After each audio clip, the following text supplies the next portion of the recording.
Amen. Amen. Are you blessed? Amen. Sa ating pong mga pre-program pa lang tayo po'y blessed na nung ating pong napakinggan sila Kuya Sigen at si Brother Jonel sa kanila pong duet sa Tugtugin pong sa Jesus ang ating musika.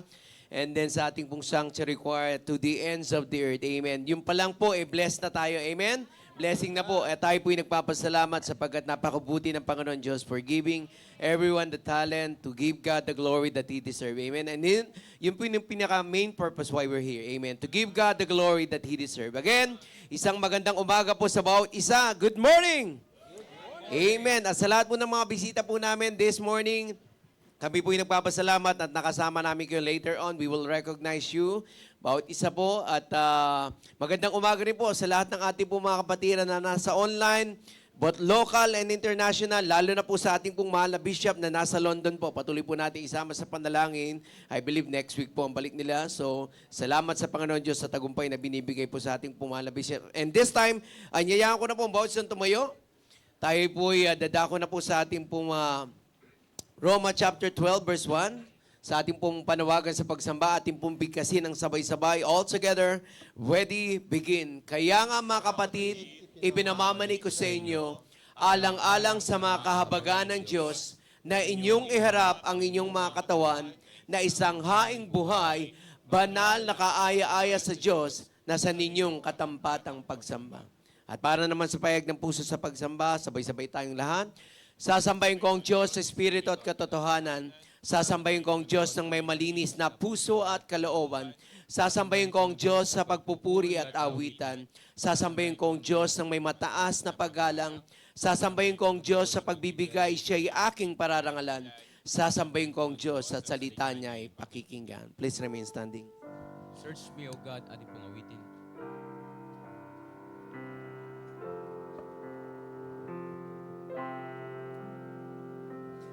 Search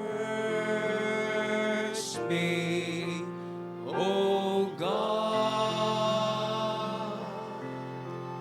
and know my heart today.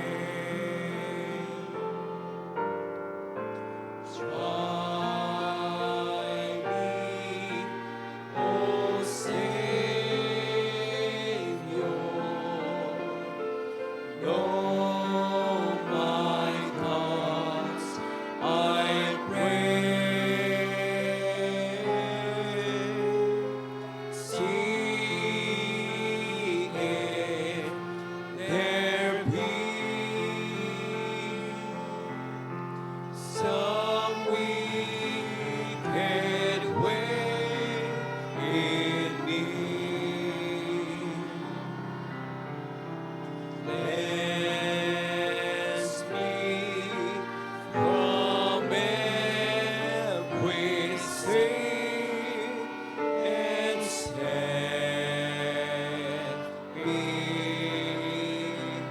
free. Cleanse me from every sin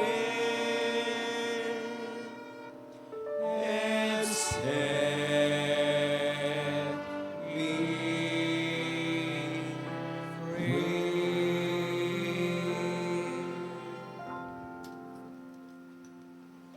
Manatili po tayong nakayo para sa pagbasa ng ating banal na salita na babasahin po natin sa Book of Romans, chapter 3, verses 19 to 31.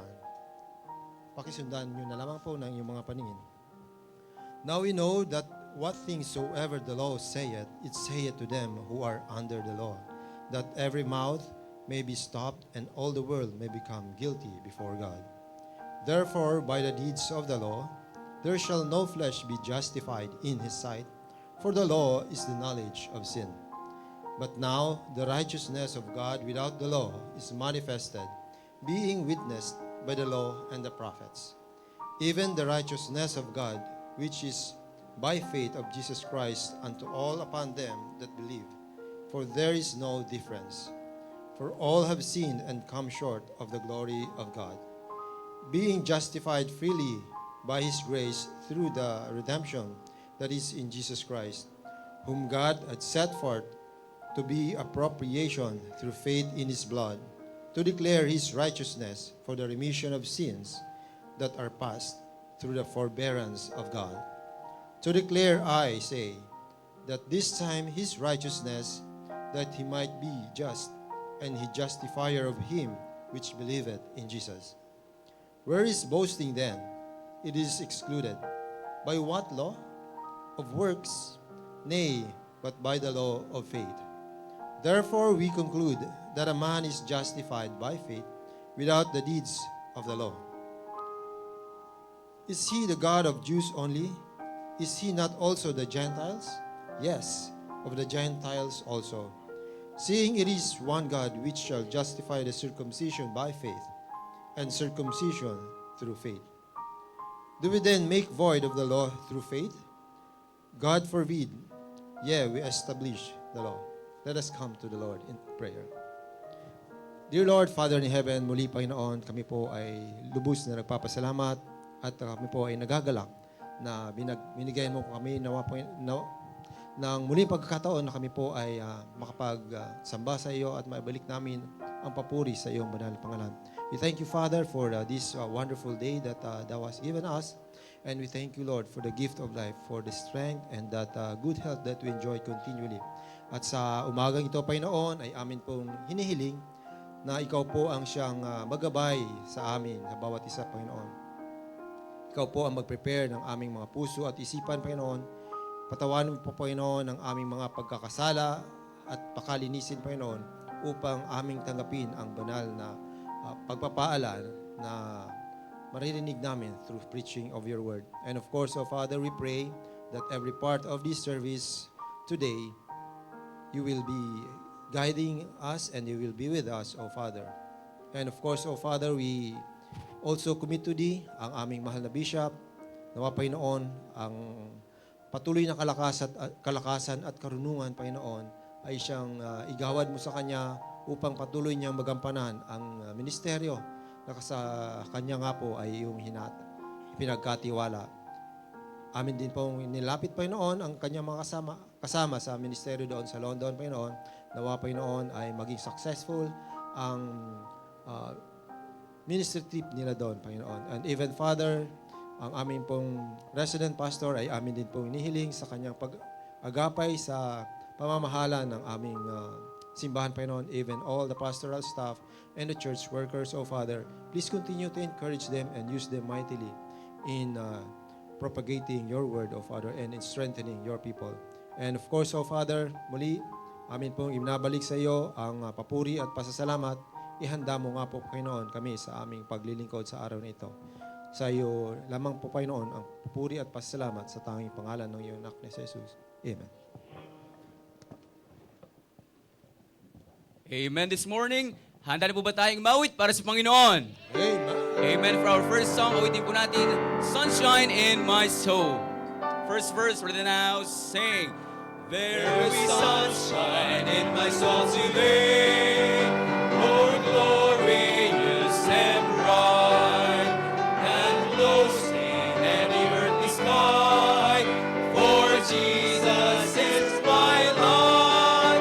Oh, there is sunshine, blessed sunshine, when the peaceful, happy moments roll, when Jesus shows His smiling face, there is sunshine in my soul. Verse 2, there is music in my soul today, a carol to my King, and Jesus listening can hear the songs I cannot sing. Amen. Praise the Lord. Oh, there is sunshine, blessed sunshine, when the peaceful, happy moments roll, when Jesus shows His smiling face, there is sunshine in my soul. Last verse, there is gladness in my soul today.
All together now on the chorus. Since I have been redeemed, since I have been redeemed, I will glory in His name. Since I have been redeemed, I will glory in my Savior's name. Amen. Last verse. I have a home prepared for me, since I have been redeemed, where I shall dwell eternally, since I have been redeemed. All together on the chorus now.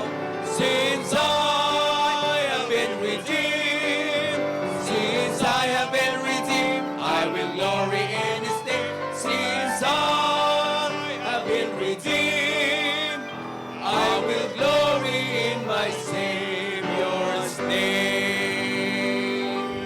Amen. Praise the Lord for that wonderful singing. Maaari na po tayong magsiupo. Amen. Salamat, Brother Kevin. Yan. And this time, atin muna pong babatiin ng mga nagdiriwang po ng kaarawan for this week. Amen? Ayan. So, 11, si Brother James. Ayan. Sa 11 din, si Sister Kathleen. Sa 12 naman, si Sister Natanea. And sa 13, ang ating pong magiting na preacher, Nathan. Ayan. And then sa 15, si Ate Ceciline. Ayan po. Ayan. Nandiyan pa sila? Papuntahin natin sila dito. Para, ayan. Ayan si Kathleen. O, dito, Kathleen. So, magkakasunod yan. 10, 11, 12, 13, 15. Okay, so habang sila po, ayan, dito lang po banda. And then we will be singing Blessed Birthday. And then later, papakinggan po natin yung kanila pong message for the church. Ayan. All together now, let's sing Blessed Birthday. Blessed birthday to you. Blessed birthday to you. Blessed birthday, God loves you. Blessed birthday to you, and blessed birthday to you. Blessed birthday to you. Mas masigla. Blessed birthday, we love you. Blessed birthday to you. Yan, short message para sa ating mga birthday celebrant for this week. Sige, Ate Kat. Good morning po, church. Unang-una po sa lahat, nagpapasalamat po ako sa Panginoon sa panibagong taon na pinagkaloob niya sa akin. And pangalawa po, sa family ko po, grateful po ako sa family ko kasi kahit wala na po akong parents, my auntie and my uncle po pa rin ako na Ayun. gumagabay sa akin. And especially sa kuya ko po, siya po yung nagiging strength ko kasi siya po yung nagiging strength ko para lumaban sa buhay. And sa church po, salamat po. And sa mga babati po at babati pa, maraming salamat po. Yan. Okay, nagpapasalamat po ako sa Panginoon Diyos na binigyan po ako ng panibagong taon. And nagpapasalamat rin po kay Bishop, kay PNG, and kay Pinos. And nagpapasalamat rin po ako sa church and sa mga babati pa po. Thank you po. Gusto ko lang po magpasalamat sa Lord na binigyan po ko ng another year. And of course, kay Bishop and kay PNG na lagi po gumagabay sa akin. And sa inyong lahat po, thank you so much po for loving me and my family. Mahal na mahal ko po kayo. Thank you. Ayan. Salamat po sa Panginoon sa panibagong taon na mga pagsubok na napagtagumpayan, sa mga pagpapalang nakakamtan. Salamat po, Church. Salamat po kay Bishop, Tita Maris, kay PNG, sa kabuuan po ng simbahan. Salamat po sa pagmamahal sa aming pamilya. Salamat po sa mga pagbati niyo. Amen. Blessed birthday to you. Ayan, thank you so much. Ayan. Baka may mga nagdiwang dyan na hindi lang natin plus ha. Blessed birthday po sa inyo at saka blessed anniversary sa mga nagdiwang po ng kanila pong anibersaryo. And this time, isa rin po sa kagalakan dito sa ating pong church na meron po tayong bisita. Amen? Okay, kasama po natin this morning, bisita po siya ni Brother Edson. Kasama po natin si Dave Navarro. Ayan. Okay, Kapitbahay lang natin, dito lang po yan sa Loreto. Yan, salamat, Brother Dave. Aside po kay Brother Dave, baka meron po ditong first time nyo po na nakasama namin. Maybe hindi po kayo na abutan ng visitor slip. Ayun, pwede pong patayo. Yan. Kasama nila Kuya Johnny. Yan. Kamag-anak. Friend. Friend. Ayan, so mamaya kunin lang natin name para at least ma-recognize din natin later on. So, bigyan na lang natin ng visitor's card. Meron pa po? First time niyo po? Okay, kung wala na po, tayo pong lahat ay tumayo at magkamayan. Let's sing Ligaya ng Buhay! Amen! Ligaya ng buhay kung kilala mo si Kristo. Ligaya ng buhay kung siya'y manunubos mo. Babaguhin ang iyong buhay kung siya ay makamtan. Ang maging kay Kristo ay tunay na ligaya ng buhay. English version. What a happy life it will be if you know my Savior Jesus. What a happy life it will be if He is the Savior too. He will change your life completely if you just accept Him too. Just receive it first today and you'll have a happy life with Christ. Ang maging kay Kristo ay tunay na ligaya ng buhay. At habang lahat po ay bumabalik sa kanilang mga upuan, the Bible reminded us on 2 Corinthians chapter 9, verse 6. Bible says, "But this I say, he which soweth sparingly shall also reap sparingly, and he which soweth bountifully shall also reap bountifully." Amen. Shall we come to the Lord in prayer?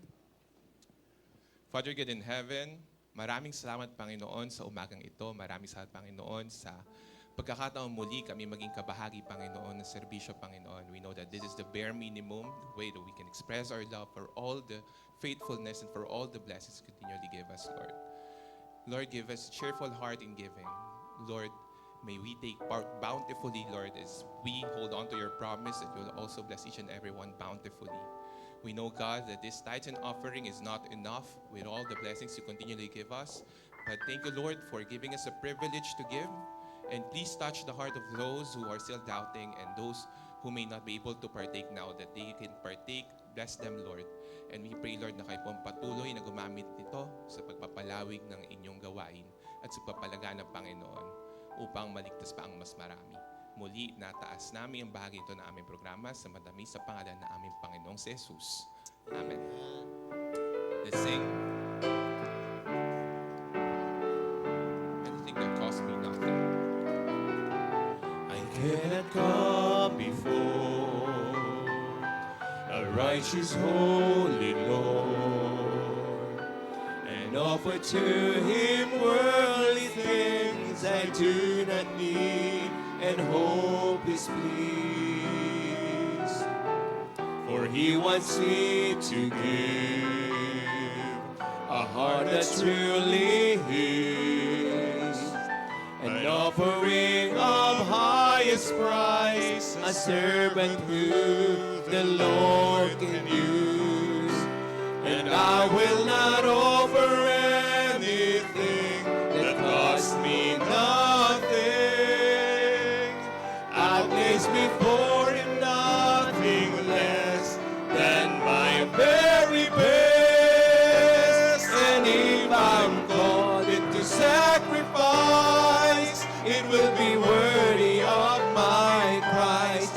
I will not offer anything that costs me nothing. Anything that costs me nothing.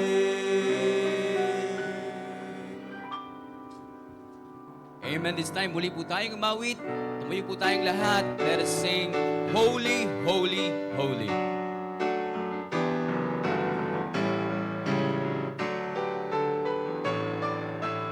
Holy, holy, holy, Lord God Almighty.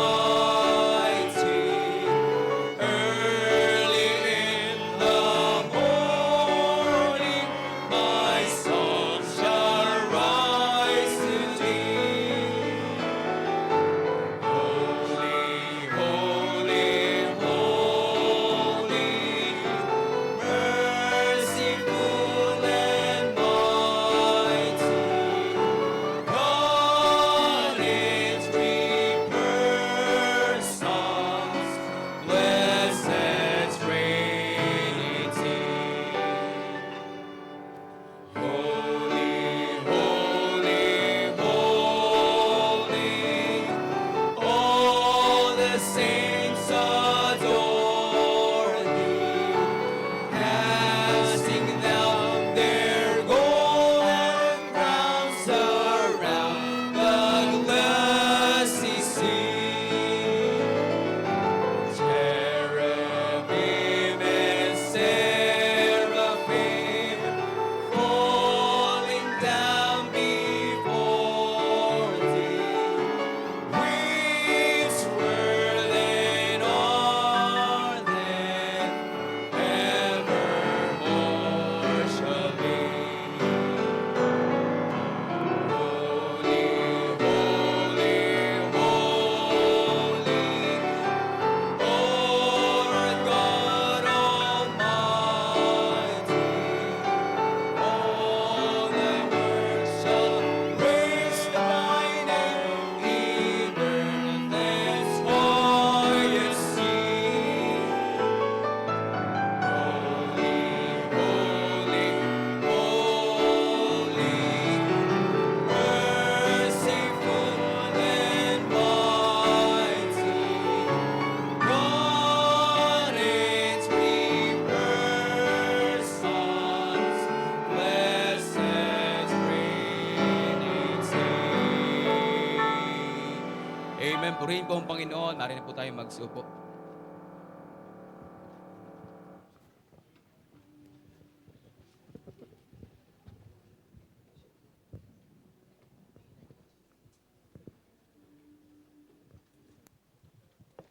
Check, check.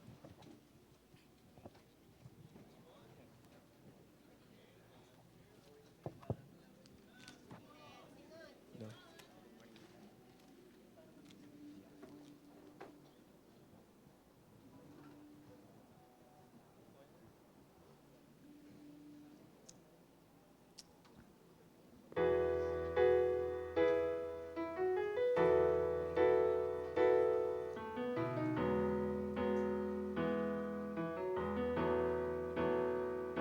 Before the fall of man, God had a perfect plan. The fellowship with us was His desire. But Adam disobeyed, to sin became a slave. Now a perfect sacrifice would be required. An offering must be made, the sin debt must be paid, so God and man could reconcile be. So Jesus said, I'll go, because He loved me so. He shed His blood and paid sin's penalty.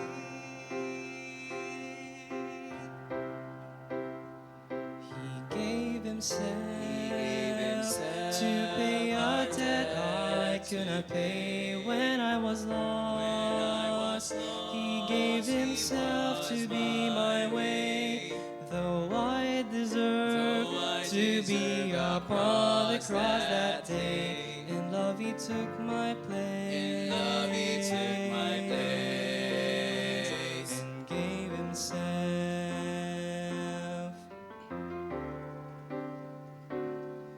No greater love is known, no greater love shown than when one lays his life down for a friend. But Jesus died for me when I was his enemy. A love like this I cannot comprehend. He gave himself to pay a debt I could not pay when I was lost. He gave himself to be my way, though I deserved to be upon the cross that day. In love he took my place. And gave himself.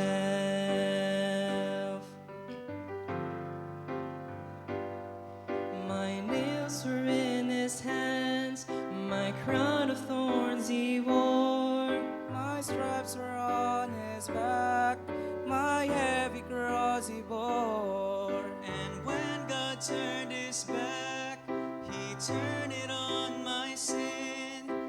Jesus won a victory that I could never win.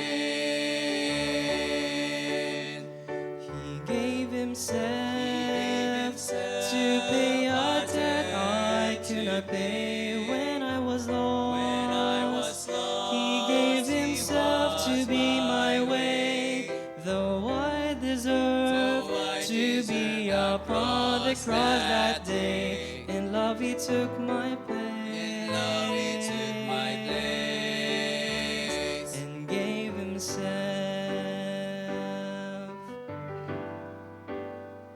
He gave himself.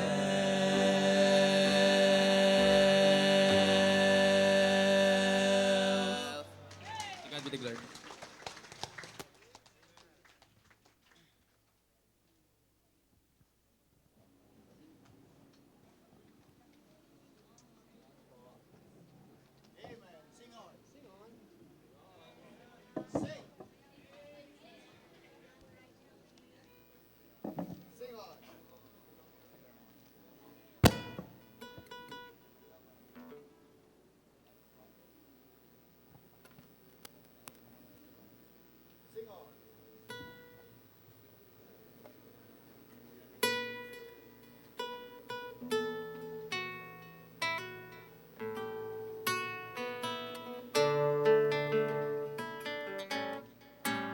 There've been times when giving and loving brought pain, and I promised I would never let it happen again. But I found that loving was well worth the risk, and that even in losing you win. I'm going to live the way he wants me to live. I'm going to give until there's just no more to give. I'm going to love, love till there's just no more love. I could never, never outlove the Lord. He showed us that only through dying we live, and he gave when it seemed there was nothing to give. He loved us when loving brought heartache and loss. He forgave from an old rugged cross. I'm going to live the way he wants me to live. I'm going to give until there's just no more to give. I'm going to love, love till there's just no more love. I could never, never outlove the Lord. Oh, Jesus. Oh, how I love Jesus. Oh, how I love Jesus. Because he first loved me.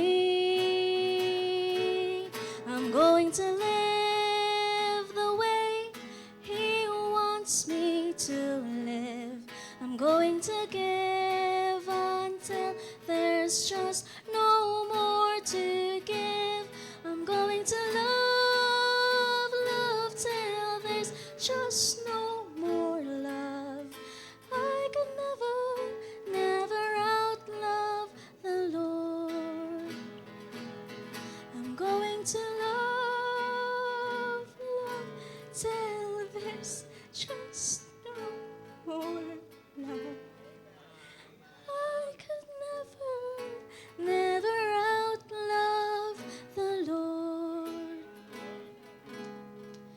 I could never, never outlove the Lord. To God be the glory. Amen. Praise God. Talagang halatang in love, no? Si Sister Darla. Unang-una sa Panginoon, pangalawa kay doon sa nagigitala po sa kanya. At pag-pray po natin na yung success po at saka yung preparations po sa nalalapit po na pag-iisang dibdib ni Brother Jonel and Sister Darla. Ngayong buwan po yan, no? Sa pag-pray po natin sila palagi. And then of course, let's continue to pray for our bishop. Ito na po yung kanilang last Sunday sa London at sa Tuesday doon po ay aalis na po sila, babalik na po sila dito sa Pilipinas. Miss na po ba natin ating pumahal na Bishop? Grabe, sabi ko kay Bishop kahapon po, Bishop, miss na po namin kayo. Kaya I'm sure miss na rin po tayo na ating pong Bishop. But please continue to pray for him, especially yung good health po niya at saka yung safe travel po nila Sister Sofia this coming Tuesday from London po. And ayun po, this morning, hindi po muna ako ang magpipreach po ngayong umaga po na ito, pero nagbigay po ang Panginoon na mag-speak po sa atin ngayong umaga po ito. At pag-pray po natin, kasi sa Monday naman po, kung sa Tuesday, paalis po ang ating pong mahal na Bishop sa London, pabalik po ng Pilipinas. Sa Monday naman po, yung ating pong speaker, papunta naman pong Australia. Kaya ipag-pray natin yung safe travel ng kanilang family po, no? Papunta po sa Australia. At di natin alam, malay mo, doon po makakuha si Pastor ng inspiration pa to move further to the ministry. Okay, so hindi na po tayo papaligay-ligay pa po, no? Tayo na pong makinig ng salita ng Diyos. Ready na pong lahat? Pero bago po tayo magpunta sa preaching, gusto ko nakangiti po ang bawat isa sa atin, no? Dapat po masakit na po yung panga. Dapat po nakangiti tayo mula umpisa, di ba? Hanggang ending ng preaching, dapat masaya tayo. Amen? And by the way, mamayang hapon po, ang mag-speak po sa atin si Pastor Robert Verba, no? Ang missionary natin sa Japan, evangelist natin sa Japan. So, balik po tayo mamayang hapon dahil nandyan po si Pastor Robert Verba. But this morning, let us hear now the message of the Lord to be given to us by our very own Pastor Donald Villar.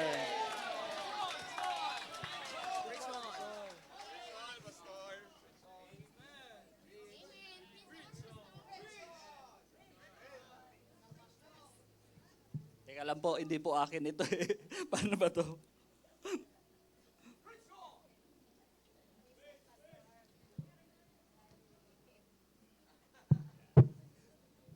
Ayan, okay po. Magandang umaga po sa bawat isa. Ayan po, sa mga kapatiran po natin na first time nyo lang po akong hindi naman nakita, kundi mapapakinggan sa araw pong ito. Nakahanda naman po ako pero pang mamayang hapon pa. Dahil ang schedule po talaga namin, nung ako po ay kinausap ni Pastor Norman, sabi niya, Pastor, dahil aalis ka naman, papunta kang Australia, 1 week lang naman po yun. Alis po kami bukas. In fact, my parents and sisters, nagbabahe po sila from Naga, going po dito, makikitulog po dyan mamaya. Then tomorrow by 11, magpa-flight po pa Australia. Pag-pray nyo po dahil first time ko po yung sumakay ng eroplano. Di ko alam kung anong magiging experience. Di ba ako nakakapag-experience domestic flight man lang, international na kaagad, nasa 8 to 9 hours. So, in fact, di naman po talaga ako nagpe-prepare kahit ng passport. Valid ID nga po, wala po ako noon eh. So, kalooban po talaga ng Lord kasi napangyari na nagkaroon ng passport, naging smooth din yung pag-process ng mga papers. So, talagang sabi ng Lord, pahinga ka muna dyan.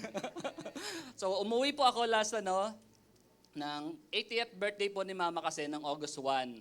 So, ang uwi ko po for 10 years sa Naga, 2 beses lang, 2015, tapos 2022. Sa span ng 10 years, 5 araw lang po yon, 3 tulog lang. Yun po kadalas yung ang uwi ko po, di ba? So dito talaga tayo nilagay ng Lord, nagpapasalamat po ako.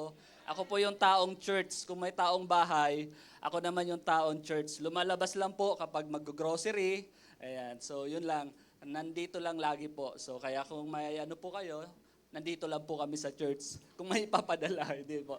So, handa po ako para sa hapon and nalaman ko nga na may mga kapatiran tayo, may event mamaya. Sabi ko, family talk lang to mamayang hapon. So, hindi pa ako masyadong prepared yung outline. Hindi yung prepared na, hindi ko pa naaayos talaga. Ganun naman po ako mag-prepare. Kalat-kalat lang yan, hindi ko pa, in fact, kahit dito, hindi pa masyadong maayos yon. So, as the Spirit lead na lang po tayo, ginamit yung as the Spirit lead.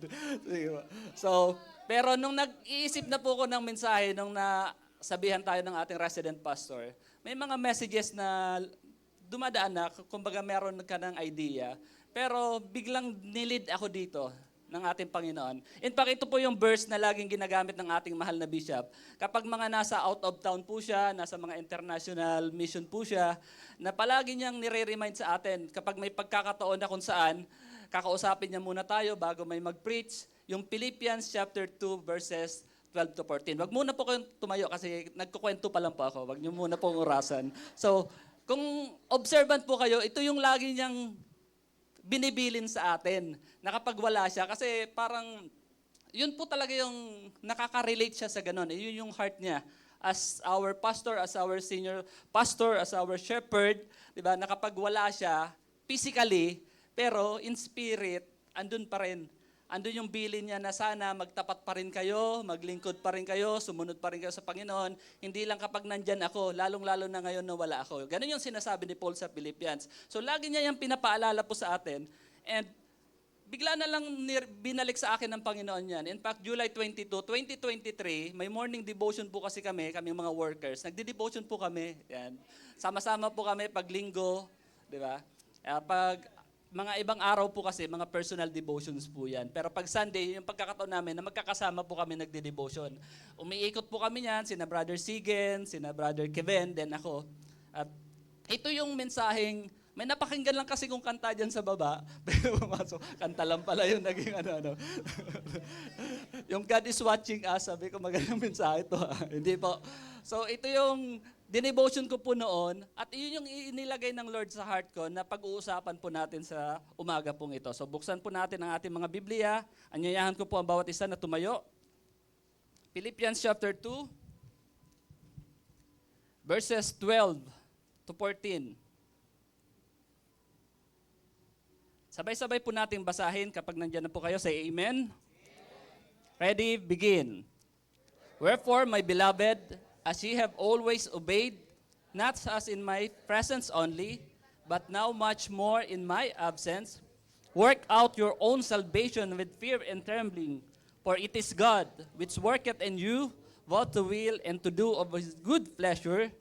Do all things without murmuring and disputing. Manalangin po tayong lahat. Dakilang Diyos, amang banal, nagpapasalamat po kami for this great privilege of coming in your presence, into your throne of grace, na kami po ay pumunta sa church pong ito para kami po ay mapagpala, that you may bless us with your word, O God, na kung saan magdadagdag ng espiritualidad ng bawat anak niyo po na nandito. Help us, Lord, to be sensitive sa working ng inyong banal na espiritu. Itago niyo po ako sa inyong likuran. Alam niyo ang aking mga pagkukulang kahinaan. Lord, I pray na abutin niyo yung pangangailangan ng bawat isa po sa amin. Ito po ang aming samot panalangin sa pangalan po ng Panginoong Hesus. Amen. Salamat po sa ating mahal na resident pastor and sa ating mahal na bishop. Patuloy po natin silang ipag-pray. So, mamaya po may speaker po tayo, Pastor Robert. So, ang title po na binigay ko dyan is Always Obey God. Sabi po ng Philippians chapter 2 verse 12, Wherefore, my beloved, as ye have always obeyed, as ye have always obeyed, not as in my presence only, but now much more in my absence. So yung praise po dyan na always, as ye have always obeyed, not as in my presence only, but now much more in my absence. Hindi na po kasi ko sanay na Sunday morning nagsasalita. So, siguro 2019 pa yung last ko, pang hapon lang po talaga tayo. So, nabigyan tayong pagkakataon. Siguro, nasa isip ni Pastor Norman, baka last mo na yan, PDB, mag-preach ka na. Di natin alam kung anong pwedeng mangyari. Sa dami pa naman nangyayari mga flights po ngayon. So, baka yan na yung ano mo. So, kaya po kanina, habang nasa CR po ako, nung tumawag siya, sabi ko baka si Bishop, sagutin ko si Pastor Norman pala. Yung sinabi niya nga yung scenario, sabi, Pastor, ikaw na. So hindi naman po tayo makaindi. 3 beses kumulo yung akin tiyan. Kaya po nakababa ako, 9 na po talaga. So hindi naman, dapat hindi na ako kumain ng breakfast eh. Nagluto pa naman si Ate Minang, napakasarap na spaghetti. May tira pa po doon. Diba? So as ye have always obeyed, not as in my presence only, but now much more in my absence. Ito yung mga mananampalataya na commendable talaga sa mga Philippian believers na kung saan, hindi lamang kapag nandyan yung leader nila naglilingkod o sumusunod, lalong-lalo na kapag wala. Ganon ka-confident si Paul sa mga mananampalatayang ito, na sila yung sumusunod, hindi lang sa mata ng tao. Ephesians chapter 6 verse 6, not with eye service as men pleasers, i-plus po natin para masundan ng mga, ayan. Not with eye service as men pleasers, but as the servants of Christ, doing the will of God from the heart. As we always obey God, may 3 paalaala lang po ako na gustong ibahagi sa inyo, na ito yung dapat maging consideration natin. Una, sabi doon, not as in my presence only, but now much more in my absence. Ano yung ini-imply nun? Na sana maging tagasunod kayo kahit wala ako dyan. Hindi kayo sa mata ng tao sumusunod.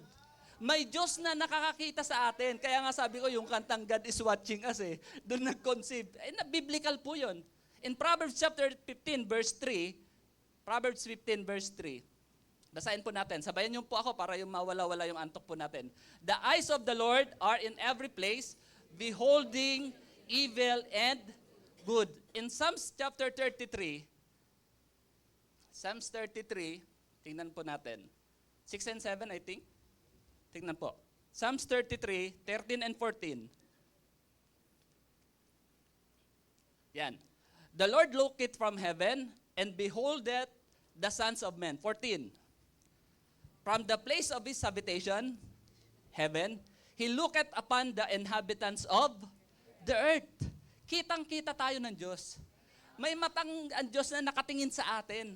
Di ba? Sa mga ginagawa natin, sa paglilingkod natin, sa pagsunod natin. Kaya dapat ang ating mindset, like these Philippian believers, hindi tayo sa mata ng tao sumusunod. Not as with eye service as men pleasers. So ang unang paalala sa atin, always obey God in a negative consideration, not as men pleasers. Hindi bilang mga men pleasers, but God pleasers dapat tayo nakikilala. Kaya po yung nandyan po natin, preaching natin but the word, yung other side, pleasing no one but the Lord. Hindi lamang yan for aesthetic. Yung mga term ng mga millennials, mga Gen Z, aesthetics. Diba? Nonchalant, ano pa yung mga word nila? Diba? Hindi lang for aesthetics purposes po yan. Iyan ay malaki at palaging palatandaan at reminder sa mga mananampalataya, especially sa mga nagmiministeryo, lalo na sa mga pulpito, sa stage na yan. Preaching nothing but the word, pleasing no one but the Lord. Kung mensahe lang po, mag-isip lang ko ng mga nakikita ko dito, yung saway lang, marami na, tatagal na tayo. Pero sabi ko nga sa Lord, Lord, hindi yung gusto ko, kundi yung gusto mong sabihin ng mga tao. Kasi nandito naman kami, hindi para sabihin yung gusto namin, kundi yung gusto talaga ng Diyos na iparating sa kanyang mga anak. And ang isang paalaala, pleasing no one but the Lord. Parang yung sa John chapter 13, verse 43. For they love the praise of men more than the praise of God. These are the religious leaders nung nakita nila na binuhay ng Panginoon, si Lazarus. Pero ayaw pa rin nilang i-acknowledge that Jesus Christ is the Messiah because of fear. Sa takot na sila ay itakwil ng mga religious leaders, yung benefits na meron silang nakukuha, they love the praise of men more than the praise of God. So tayong mga taga-living water, dapat yun yung maging tatak natin. Pleasing no one but the Lord. But dinidiinan ko to, tendency natin yan. Temptation din ng kaawan yan. Sa ating natural state, bilang tao, bilang nasa laman, andun lagi yung kinoconsider natin, anong sasabihin ni kapatid? Anong sasabihin ng katabi ko? Anong sasabihin ni pastor? Anong sasabihin ni bishop? Baka tayo yung mga mananampalataya na gumagawa nga po tayo sa church na to, ginagawa natin yung work natin, nag-aaral tayo ng mabuti, sumusunod tayo dahil merong matang nakatingin sa atin, sa mata ng tao. Pagpapakita lang, for the sake na di tayo masabihan, di tayo masaway, pero dapat ang number one consideration natin, as the servants of Christ, Ephesians 6:6, doing the will of God from the heart. Yun ang dapat una nating consideration. The highest consideration, yung mga nagwo-work, may boss po kayo, di ba? Yung mga nag-aaral, may teacher kayo. Ako po nakapag-experience ako magturo. In fact, si Brother Harvey, yun ang pinakaunang estudyante ko sa preschool, dyan sa baba. Yan church po dyan. 2005, I think. Prep. Ilan ba kayo, Brother Harvey? 5? 5 lang po yan. 5 po sila. Siya yung pinakauna kong estudyante po dyan. Diba? Kapag umalis ang teacher, anong ginagawa ng mga estudyante? Lalo na mga bata, mga preschool. Tatakbuhan. Parang yung mga anak nyo lang po dito. Di ba? Sabi ko, pag sinabi ko lang yung observation ko, may mapipreach ako eh. Dinaanan lang po natin yan. Bata yan eh. Sino bang hindi nakakaintindi dyan? Dumaan naman tayo lahat dyan eh. Labi ko nga sinasabi kay PMAC, what you sow, you will reap. Kaya ako, naalala ko yan. Sabi ko, ganito naman ako kakulit noon eh. Ganito naman ako kapasaway noon eh. May mga teachers ko umiiyak sa akin. Di ba? So, what I saw, nare-reap ko rin. Biblical principle yun eh. Di ba? Siguro, napakatigas ang ulo ko noon. Di ba? Ngayon, konti na lang. Di ba? Ano pong sinasabi ko?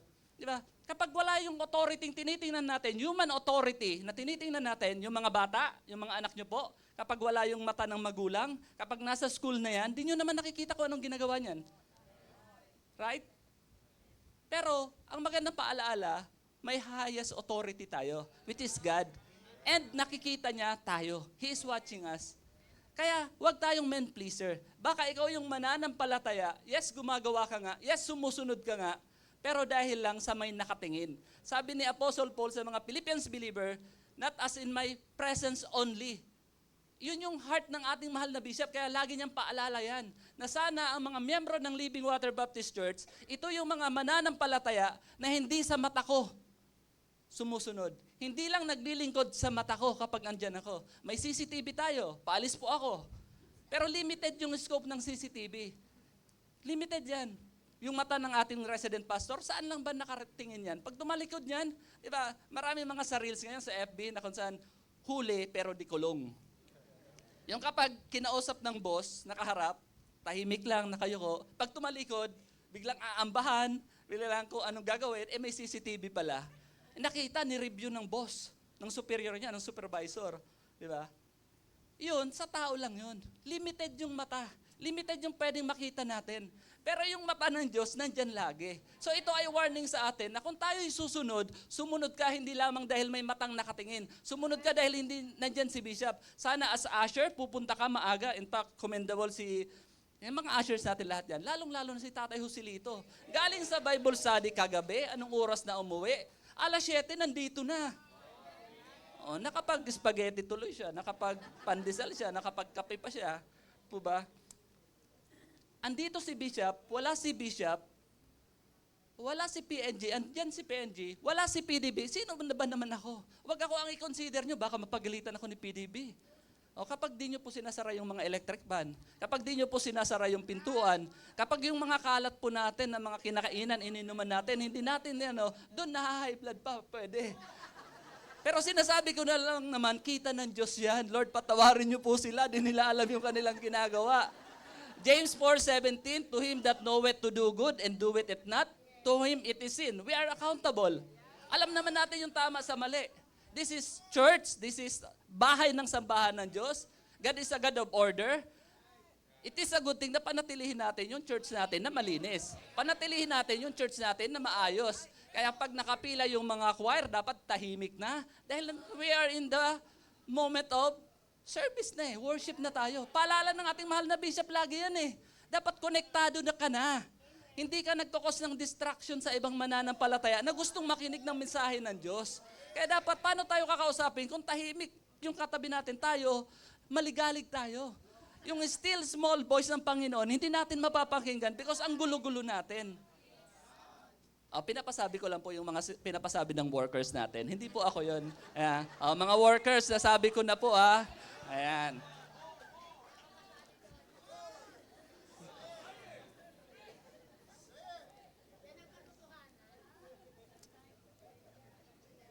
As our human tendency, di ba?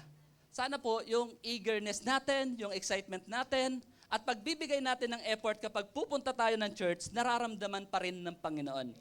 Hindi dahil andyan si Bishop. Ito, tapatan na usapan po ito as a family. Di ba? Sinong hindi ma-excite? Next Sunday, kasama na natin ang ating mahal Bishop. 17, revival service, kasama natin si Pastor Nelson. Nagdadagdag excitement yun. Na-miss natin siya Sino bang hindi na-excite na mga pakinggan mo, lalo na pag nakita natin ang naka-assign si Bishop sa program? Di ba? Excited tayo. Sino bang ayaw na si Bishop? Gusto nga natin, laging si Bishop ang mapakinggan natin Kasi proven na yun Talagang siya ang ginagamit na instrumento ng Diyos para i-meet yung needs natin. Hindi ko po sinasabi na yung mga preachers and pastoral staff hindi ginagamit. Pero dahil siya yung talagang pinaka-senior pastor natin, di ba? Excitement natin yun Pero hindi natin siya ipinagkakait dahil yun yung tawag ng Lord sa kanya as an evangelist and revivalist. Kaya nga po may resident pastor tayo. What I am saying now, di ba? Sana po, ano ang sinasabi ko sa mga worker? Tapos na yon mga worker. Masyado. Wag na natin habaan po yun. Di ba? Ang pagsunod natin ay hindi lamang kapag andito. Yung excitement ba? Na pag Sabado pa lang, di ba? Excited ka na, punta akong church. Di ako magpapalate. Nakakaya naman kay Bishop pag ang layo niya, mauna pa siya sa atin. Di ba ba? Kapag ang consideration natin dahil kay Bishop lang, at hindi natin itinaas, hindi po mali yun itataas lang natin. Di ba? Kailangan talaga natin i-consider yung puso ng leader natin. Di ba? Gusto natin siyang i-encourage. Sino bang ayaw i-encourage natin yung ating mahal na pastor? Di ba? Na ang layo niya, nagbiministeryo, kulang sa pahinga, talagang ginagamit yung kanyang buhay. Di ba? Pupunta po dito para iparamdam yung heart niya. Di ba? Somehow, in our heart also, nararamdaman natin yon at nire-recognize and na-acknowledge natin yon. Gusto natin maging encouragement din tayo sa kanya. Kaya kino-consider natin siya. That is a good thing. Pero sana, huwag tayong matapos dun. Taasan natin, may Diyos. Yung damdamin kaya ng Diyos, paano? Kasi nahahalata akong minsan. Kapag wala na si Bishop, di ba? Katulad nito, Sunday, hindi si Bishop ngayon. Kung medyo pag andito si Bishop sa linggo, parang makapagwala ka, wagas. Kung makapag-amen ka, makapagpunta ka ng church, ang aga mo talaga, nakapustura kang maayos. Di ba? Kung ang kinonsider mo lang si Bishop sa linggo, tapos yung mga following Sunday, hindi ka na ganun ka-eager, hindi ka na ganun ka-excited, yung effort mo bawas na, parang may mali.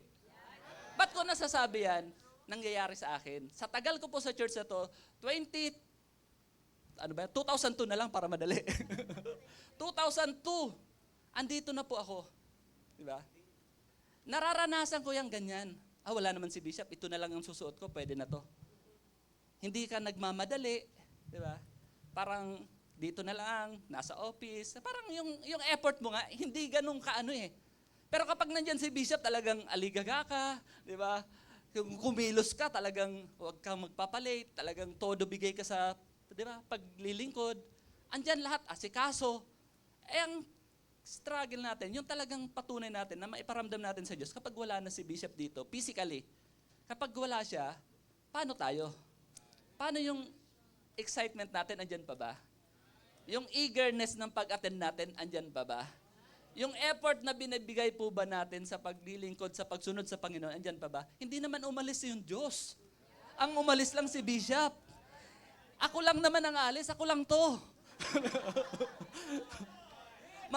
mamaya wala si na PNG. Sila lang yung aalis. Yung mata lang nila Ano ba naman yung masusumbong ko o ma-report ko sa kanya o ng mga workers? Limited lang yun eh. Hindi namin nakikita lahat ng galaw nyo. Kapag nasa CR ka na, yung magpupulot ka ng basura doon, yung magpapatuyo ka kapag basa, yung mga tissue yan kapag medyo naayusin mo, hindi namin kita yun eh. Pero kita ng Diyos.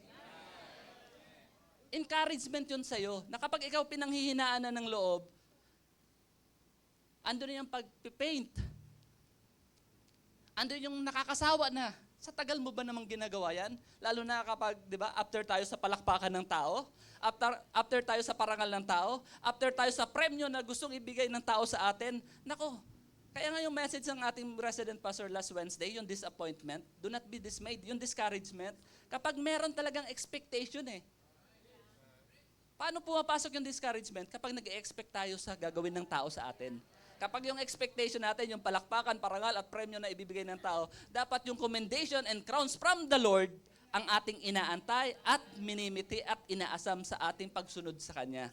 Not as in my presence only, but now much more in my absence. Sana ganun din. Laging tinatatak ni Bishop yan sa atin. Laging paalala ni Bishop yan sa atin eh.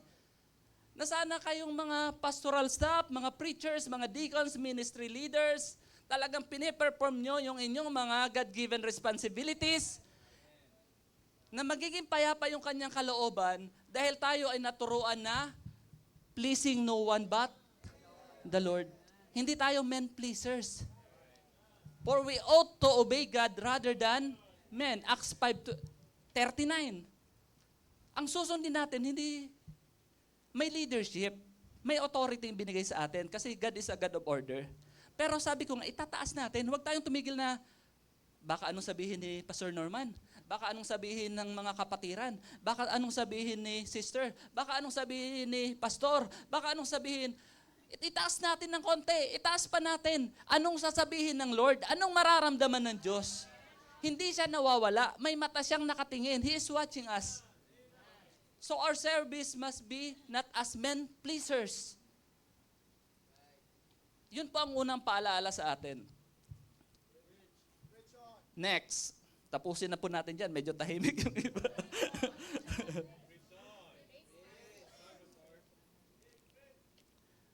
First Samuel chapter 15, verse 24. Salamat po kay Brother Sigen pagpapagamit ng kanyang, hindi ko alam kung anong tawag po nito. Ayan. Kasi po yung ginagamit ko pag magpipreach po ako, yung tab 3 Samsung na bigay ni Ma'am Maris. Diba? 2018 or 2019. Siguro 17 pa po yun eh. Kapag magpipreach po ako, yun yung ginagamit ko. Hindi na siya nag-work. Hindi ko po ito sinasabi para bigyan nyo ako. Hindi po ako sanay gumamit yan. So wag nyo akong bibigyan yan. Si Pastor Norman, niregaluhan akong relo na digital. Di ko po nagagamit. Hinihingi na nga ni Teacher Flo eh. Hindi po ako sanay sa mga ganyan. Diba? So wag nyo nang pangarapin po na di ko rin magagamit yan. So hindi po ito pagpaparinig. O, kita nyo po, di ko magamit eh. Ayan. Na-plus na ba yung verse? 1 Samuel 15:24. Huli na natin to sa points po natin ito. Sabay-sabay po natin basahin. Ready, begin.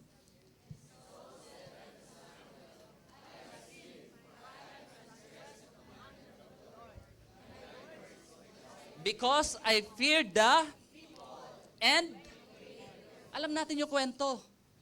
Si Saul, kaya tinanggihan siya ng Diyos kasi ang kinonsider niya yung takot sa tao at yung boses ng mga tao. Hindi yung takot sa Diyos at pagsunod sa utos ng Diyos. Napakalinaw ng utos eh. Lahat. Walang ititira. Pero anong sabi niya kay Samuel? Because I have feared the people and followed their voice. Kapag tayo ganun, napaka-prone natin sa discouragement. Napaka-prone natin sa disappointment. Why? Napakahirap i-please ng tao. Kasi iba-iba yan. Marami kang nagawa sa kanya, marami kang nagawa sa kanila, isang mali lang. Na-experience natin yan eh.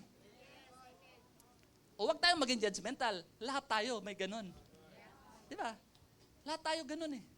Madali tayo makalimot ng kabutihang ginawa. Ang nagmamarka yung sablay. Ang nagmamarka yung mali. Di ba?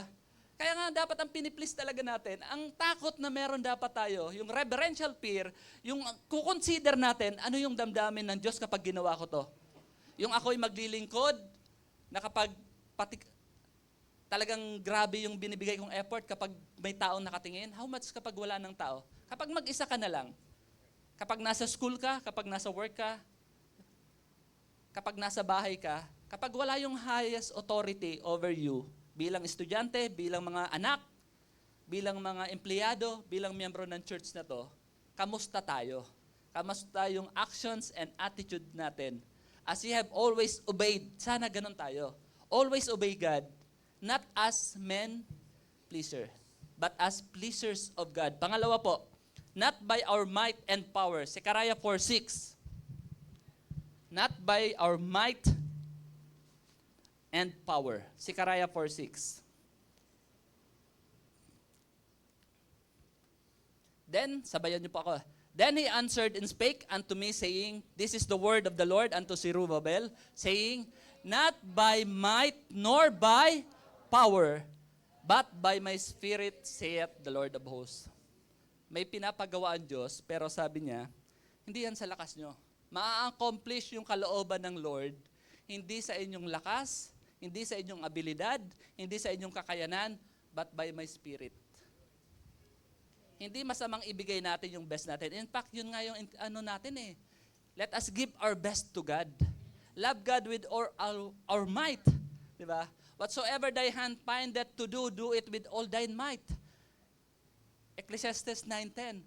Pero ang mensahe doon, ibibigay natin yung best natin, pero ang reliance natin na ma-accomplish yung kalooban ng Diyos, hindi doon sa best natin, hindi sa strength natin, hindi sa abilities natin, hindi sa sarili natin. 2 Corinthians 3:5, ito po yung lagi kong pagpipirma po ako sa Bible, ito yung nilalagay ko. 2 Corinthians 3:5, Not that we are sufficient of ourselves to think anything as of ourselves, but our sufficiency is of God. Ang kasapatan natin, hindi sa ating mga sarili. Sabi ni Apostle Paul, all the achievements, the accomplishments na nangyari sa mga Corinthian believers, hindi yun dahil kay Pablo. Sabi niya, our sufficiency is of God. Diba? I can do all things through Christ, which strengtheneth me. Sana kaya sinasabi natin, pag may inuutos, may pinapagawa sa atin, sumusunod kaagad tayo at nasa isip natin, sinasabi natin, kaya ko yan, magagawa ko yan. Sana kaya natin sinasabi po yun, hindi dahil tiwalang-tiwala tayo sa ating mga kakayanan, tiwala tayo sa ating mga abilidad, kundi dahil through Christ which strengtheneth me. Saan natin kinuha yon? Not by our might nor by power. In verse 13, balik tayo sa Philippians chapter 2. For it is God which worketh in you what to will and to do of His good pleasure. May Diyos na gumagawa kasi sa atin. It is the Holy Spirit of God that indwells us. Upon salvation, nung ating nakilala yung Panginoon, na-recognize natin yung pagiging makasalanan natin, na hindi natin kayang iligtas yung ating mga sarili, kung tanging tagapagligtas ang Panginoong Hesus, ginawa niya sa krus ng Kalbaryo, binayaran niya ang ating mga kasalanan, and by faith we accept the gift of salvation, diba? Yung finished work ng Panginoong Hesus sa krus ng Kalbaryo, the Holy Spirit indwells us permanently. Yung ministry of the Holy Spirit, kaya nga indwelt tayo ng Holy Spirit. But the question is, yung leading ng Holy Spirit ba, sinusunod natin? Andun dapat yung submission natin sa leading, sa prompting ng Holy Spirit. Ang dependence and reliance natin, dun sa gumagawa sa loob natin. Kaya nga sa verse 12, work out your salvation with fear and trembling. Sabi doon, work out. Pagdating sa 13, for it is God which worketh in you. May nag-work muna in us, kaya tayo nakakapag-work out. Yung new birth dapat mag-manifest sa atin. Yung pagiging mananampalataya, binagong buhay ng Panginoon, dapat makita sa atin. Hindi natin pinipilit yon, kasi hindi yun yung natural natin talaga eh. In the flesh, we are the worst kind of people. We are sinners. But because of the Holy Spirit that indwells us, He is working in us, both to will. Kaya yung mga desires, godly desires, Diyos ang naglalagay. Yung desires to serve, desires to follow God, and to do of His good pleasure. Diba? Kaya natin sinusunod, gagawin, hindi dahil maganda sa pakiramdam natin. Hindi dahil sa magbibigay tuwa, saya sa atin, kaluguran sa ating mga sarili. Ang nililid tayo ng Holy Spirit, both to will and to do of His good pleasure. We are created for His pleasure. Revelations 4:11. Kaya tayo ginawa for His pleasure ng Panginoon. Kaya nga pleasing no one but the Lord. Biblical po yan. There is God who works in us para tayo ay, so ngayon, ano yung not by our might nor by our power? Hindi yung lakas natin, hindi yung abilidad natin. Huwag tayong tiwalang-tiwala sa mga magagawa natin. Mas maraming matatalino magagaling sa atin. Pero tayo ay ginamit ng Diyos at ginagamit ng Diyos as His vessel, kasangkapan. Yun napakalaking privilege na sa atin. Wag nating i-quench yung Holy Spirit. Yun yung nagagawa natin eh. May Holy Spirit na gumagawa sa'yo, sa atin, bilang mga ligtas na. Yun yung patunay, yun yung seal. The seal of the Holy Spirit, patunay ng authenticity ng pagiging mananampalataya natin. Diba? Ownership ng Diyos. Na kapag bumalik ang Panginoong Jesus, ang kukunin niya yung may mga seal ng Holy Spirit. Authenticity and ownership. Parang yung mga halimbawa, yung mga sapatos, may Adidas, may Nike, yung mga damit, may mga brand yan. Yung tatak na yon, patunay, ito sa Nike to. Ito sa Adidas to. Ito sa Divisoria, sa Green Hills. Diba? Kung kanino ka pag-aari. The Holy Spirit is the seal of God sa kanyang mga anak. Diba? At yun yung nag-work in us para ganapin, gawin yung kalooban ng Diyos. So, yung lakas natin, ibigay natin yon. Pero yung tiwala, wag doon. Na ma-accomplish natin yung gusto at kalooban ng Lord sa atin buhay, hindi dahil sa lakas natin, hindi dahil sa galing natin, kundi merong Holy Spirit na gumagawa sa kalooban natin, sa mga buhay natin. Kaya wag natin papatayin yung apoy, yung quenching, na may gusto siyang ipagawa, nasa school ka, galingan mo, pero hindi yan yung pinaka-purpose mo. May mga kaklase ka dyan. Galingan mo dahil nagiging testimony ka dyan eh. Kaya nga, di ba, blameless and dun sa pag binasa pa natin yung Philippians chapter 2, pataas. Nagiging witnesses tayo sa Panginoon. Kaya natin ginagalingan dahil gusto nating ang Diyos ang mapapurihan. Ayaw natin pigilan yung gusto niyang gawin sa atin. Ano yung gustong ipagawa sa iyo ng Diyos? Hindi natin nagagawa kapag punong-puno tayo ng ating mga sarili. Yes. Hindi pangyari yung kalooban at gusto ng Diyos because of full of ourselves tayo, yung mga sarili natin. Kaya nga si Bishop gusto mong masunod yung Diyos? Gusto mong masunod yung Holy Spirit, yung kapuspusan ng Banal na Espiritu? To be Spirit-led, Christian, suwayin mo, tanggihan mo ang iyong sarili. Yun yung Kristiyanong led by the Holy Spirit. Yung sinusupil yung sarili niya. Diba? Yung paglilingkod, meron talagang sufferings and sacrifices yan. Makakarinig ka ng mga criticisms sa mga kapatiran o sa ibang tao, pwedeng mapahiya ka, pero okay lang yun. Wag nating pipigilan yung gustong gawin. What is the reminder here? Una, not as men pleaser. Wag sa mata ng tao. Pangalawa, not by our might and power. Diba? Yung dependence, reliance, huwag sa sarili, kundi dun sa magagawa ng Diyos. Para after ng accomplishment na yan, dito tayo papasok sa pangatlo. Diba? Not motivated by pride. Para yung ma-accomplish ng Lord sa buhay natin, hindi yung mga sarili po natin yung maitataas, kundi ang mapaparangalan po talaga yung Diyos na siyang gumagawa sa atin. Sabi po ng verse 14 sa Philippians chapter 2,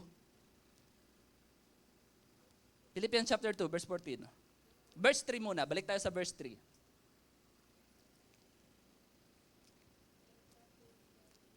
Let nothing be done through strife or vain glory, but in lowliness of mind, let each esteem other better than themselves. Sabi diyan, let nothing be done, sa 3 lang, through strife or vain glory, not motivated by pride. Hindi yung kasi gusto nating maipakita yung galing natin. Kasi gusto nating maitaas tayo. Kasi gusto nating mapabilib yung mga tao. Kasi gusto nating hangaan tayo. Nasa ating kalikasan yan. Kaya nga kailangan nating supilin ang ating mga sarili. We should always obey God, not as men pleasers. Not by our might and power. And not motivated by pride. Hindi mo ibinibigay yung best mo para magmukha kang mas matinong mananampalataya sa katabi mo. Para hamakin mo na yung iba, para meron ka ng masabi sa iba. Not with eye service, men pleaser, not with vain glory.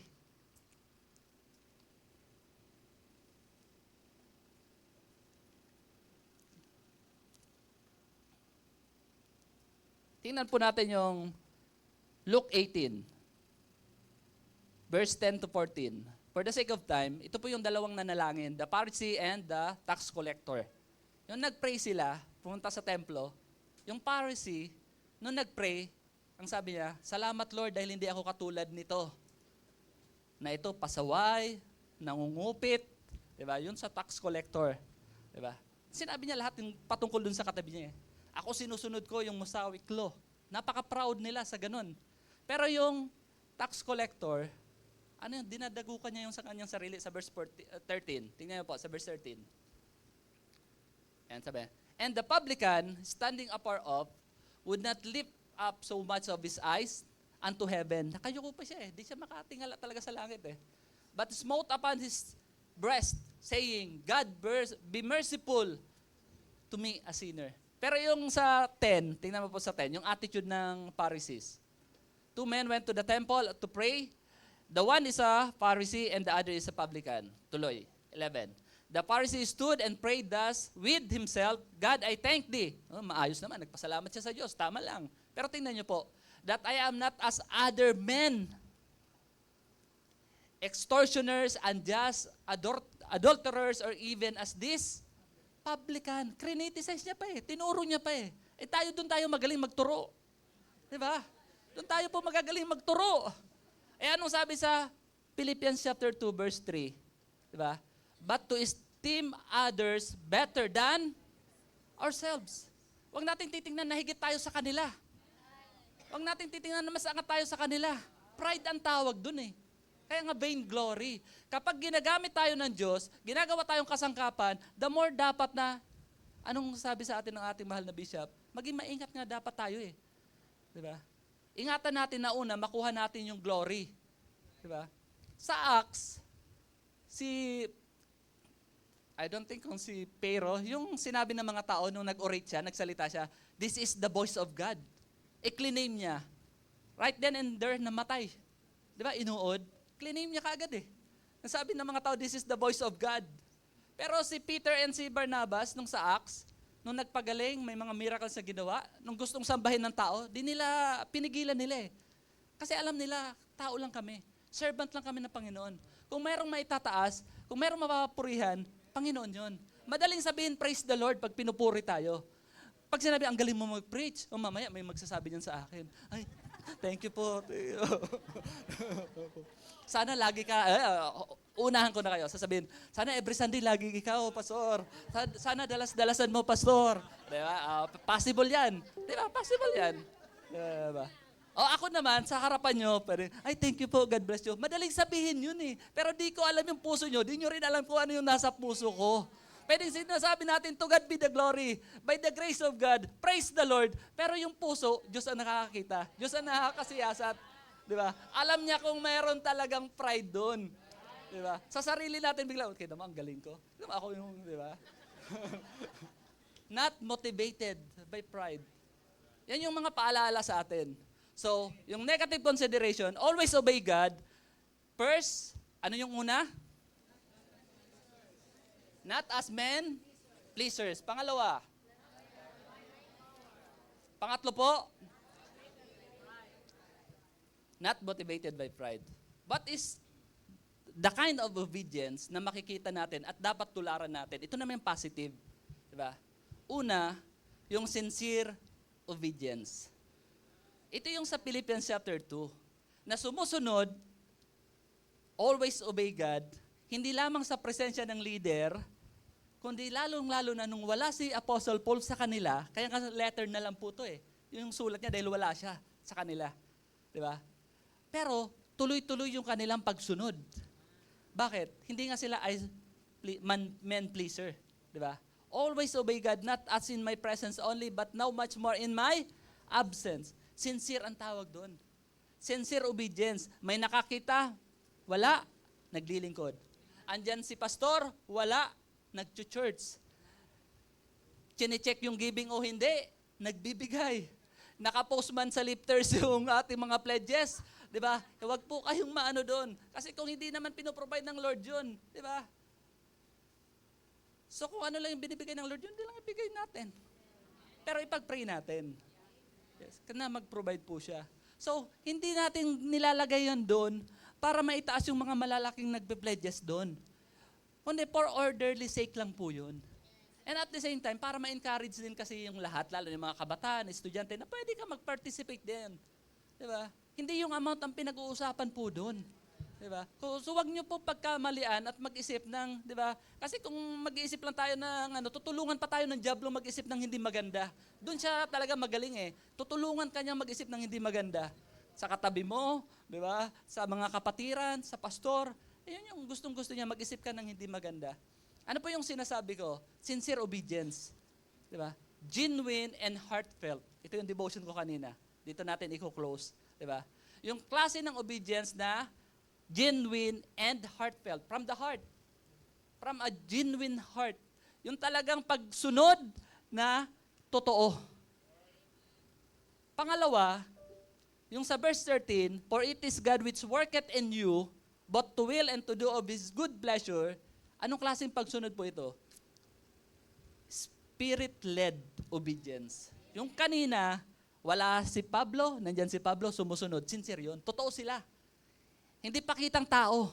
Hindi pagkukunwari. Totoo yung pagsunod na ginagawa nila. Sincere yun.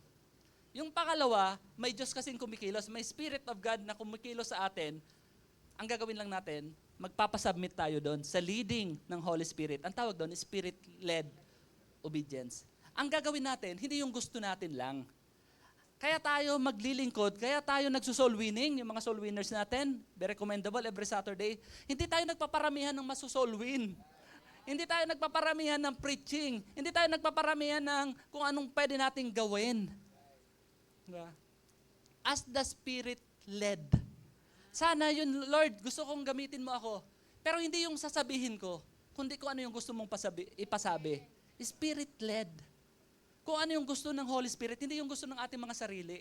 That is Spirit-led obedience. Ano yun? Guided by the Holy Spirit. Pangatlo, do all things without murmuring and disputing. Ano naman po ito? Yung Savior-like obedience. Savior-like obedience. Kaya nga sa verse 5 ng chapter 2, let this mind be in you which was also in Christ Jesus. Anong klaseng paglilingkod to? Andun yung kababaan na ibinigay niya yung buhay niya even to death. Mamatay sa krus ng Kalbaryo para sa kabayaran ng ating mga kasalanan. Pero anong ginawa? Ibinigay niya yung buhay niya, nagpakababa siya, nagsakripisyo siya, naghirap siya. Pero sino nagtaas sa kanya? Hindi yung sarili niya. Itinaas siya ng Diyos. Kaya nga sa verse 10 and 11, di ba? Every knee will bow and confess that Jesus is Lord. Itinaas siya ng Diyos eh.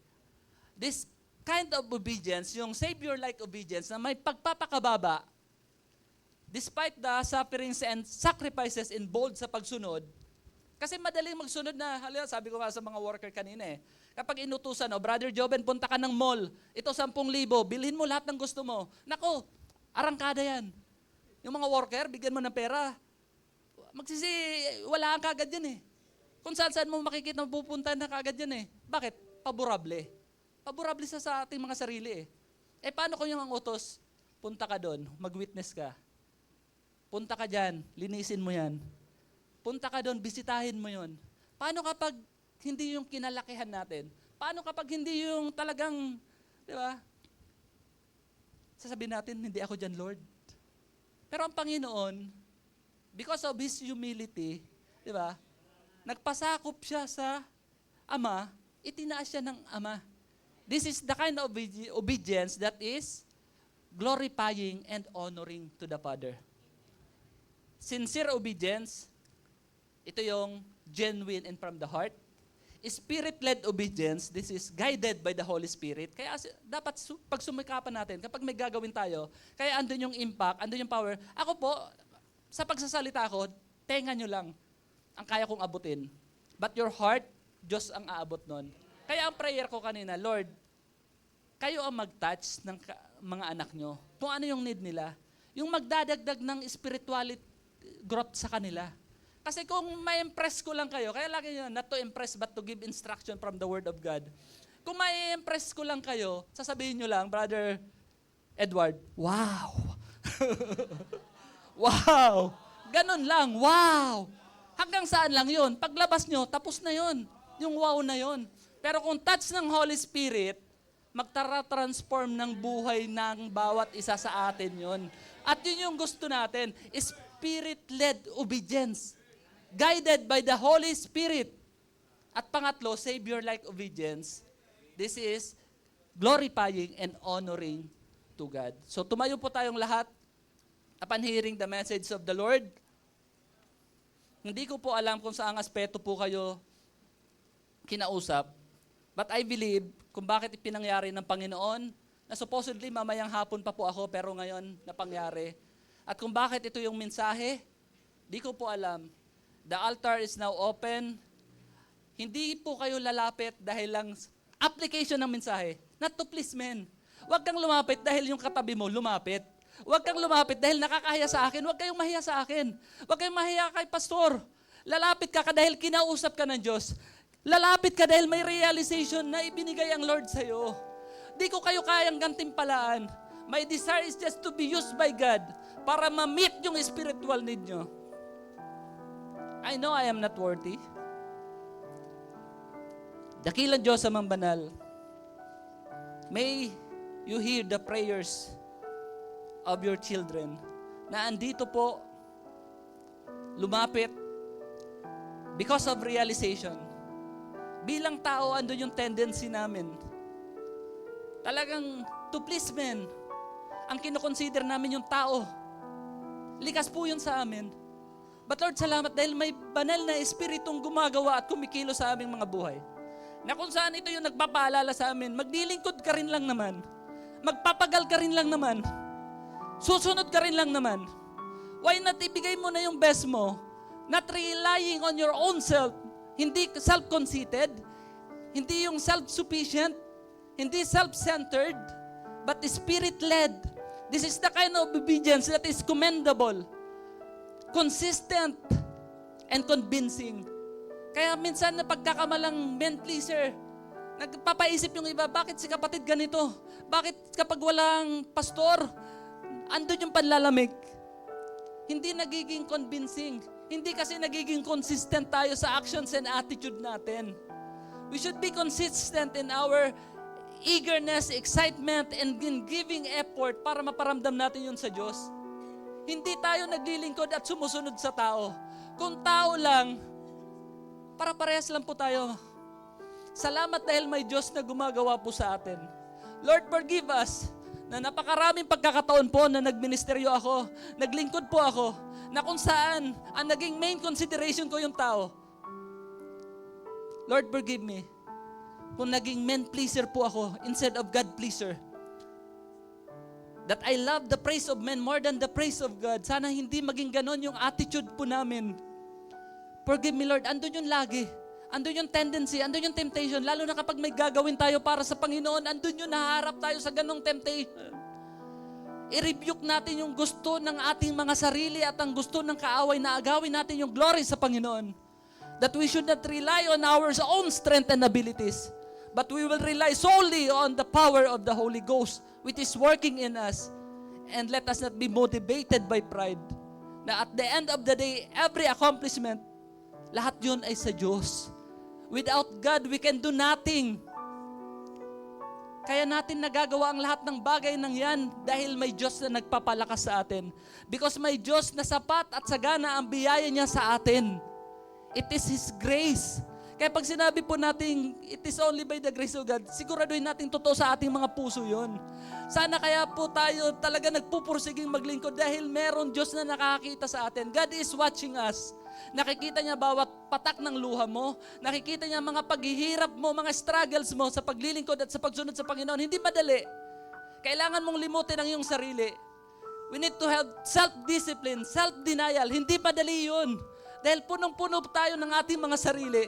But Lord, thank you so much because you have your presence in us, working in us, that enables us, empowers us to do which is good para sa inyo, Lord. Both to will and to do of your good pleasure. Ama, salamat po sa umaga pong ito. Salamat sa inyong salita. Di ko po alam kung ano ang mga realization ng inyong pong mga anak. Pakinggan niyo po sila. Ano man paghingi ng tawad, Lord, forgive us. And help us this coming Sunday. Sana maramdaman po talaga ng aming mahal na bishop yung excitement namin, yung eagerness namin na makasama siya. Pero higit sa lahat, mas maramdaman nyo po yung puso po namin na gusto po namin sumunod at maglingkod sa inyo. That we want to always obey you with a sincere, spirit-led, and Savior-like obedience. Ito yung genuine and heartfelt. Ito yung kind of obedience that is guided by the Holy Spirit. Ito yung obedience that is glorifying and honoring to you, O Father. Lord, thank you for your word. Thank you for your rebuke. Thank you for the realization. Salamat sa kababaang loob ng inyong mga anak. Pakinggan niyo po sila, and may your favor be upon us. Pasaganain niyo ang inyong biyaya sa bawat isa po sa amin. At ang lahat ng kapurihan po, tunay at totoo na sa inyo lamang. Ito po ang aming samot panalangin sa pangalan po ng Panginoong Jesus. Amen and amen. Thank you so much po.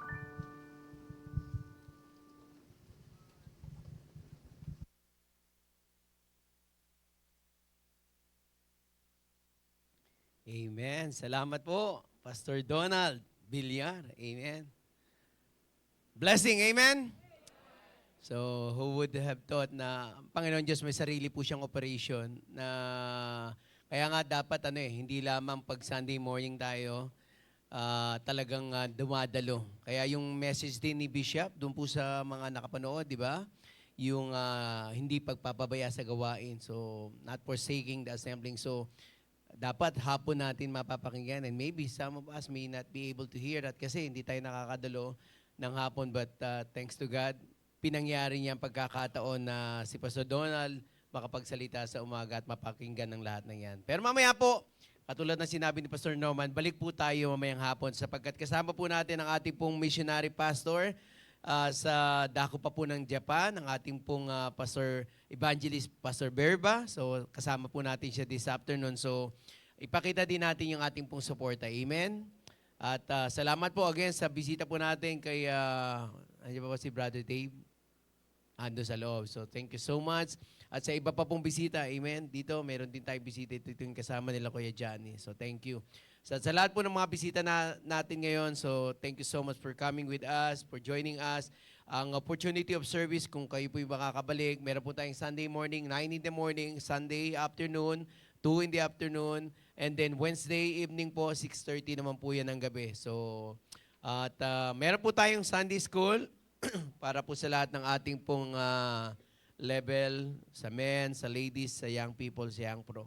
So tayo pong lahat ay tumayo sa ating pong pagtatapos. Tayo pong lahat ay manalangin.